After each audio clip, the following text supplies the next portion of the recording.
नमस्कार, good morning. म आज तपाईहरुको समक्ष मानव सभ्यताको इतिहासको सुरुवातको कालखण्डको बारेमा केही महत्त्वपूर्ण कुराहरू राख्न गइराखेको छु। किनकि हामी मानव जातिले हाम्रो मानव इतिहास बुझ्न आवश्यक छ र त्यो तपाई हामीलाई जानकारी भएकै विषय हो र केही हदसम्म हामी जानकार पनि छौं इतिहासको बारेमा। यसै सन्दर्भमा प्रजातन्त्रको समुन्नत विकासको निम्ति र प्रयोगको निम्ति अथवा अभ्यासको निम्ति पनि हामीले हाम्रो मानव इतिहास बुझ्न जरुरी छ र यस मानव इतिहासमा हाम्रो योगदान के कसो रह्यो यसको पनि मूल्याङ्कन गर्न जरुरी छ।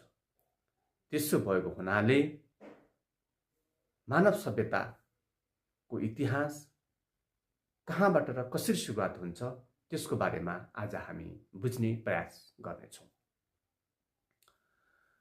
मौखिक परम्परा जुन ओरल ट्रेडिसन भनेर हामी भन्छौं र यो मौखिक परम्परा र लिखित परम्पराको जुन इतिहास छ र त्यसै सँगसँगै वैज्ञानिक, दार्शनिक, कलाकार र विभिन्न खालको हामी स्रोतबाट के कुरा हामीले बुझ्दछौं भनेदेखि इतिहास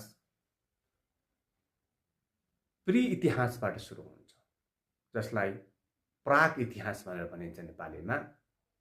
र यो प्राग इतिहास यो प्री हिस्ट्री को समयको बारेमा हामीले केही कुरा जान्न जरुरी छ र यो प्री हिस्ट्री पनि के कसरी सुरुवात भयो त्यो देख्ने व्यक्ति अहिले जीवित छैन र त्यो समयमा त्यो लेख्ने व्यक्ति पनि हामीले पाउँदैनौं। तर मानव कल्पनाले साइन्टिफिक इमेजिनेसनले पनि र आर्कियोलोजिकल अथवा सोशियोलोजिकल जुन इमेजिनेसनहरु छन् यो परिकल्पनाको आधारमा हामीले मानव सभ्यता कहिले सुरुवात भयो भन्ने कुरा एउटा दृष्टिकोण राखेका छौं र यसलाई गहिरो रूपमा निहाल्दा झण्डै 30,30,000 वर्ष पहिले जुन समय प्री हिस्ट्री समय भनेर हामी बुझ्दछौं र त्यसरी नै मानव सभ्यताको सुरुवात भयो।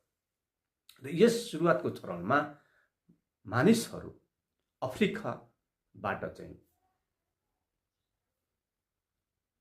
यसको विकास भएको अथवा मानिसको विकास भएको र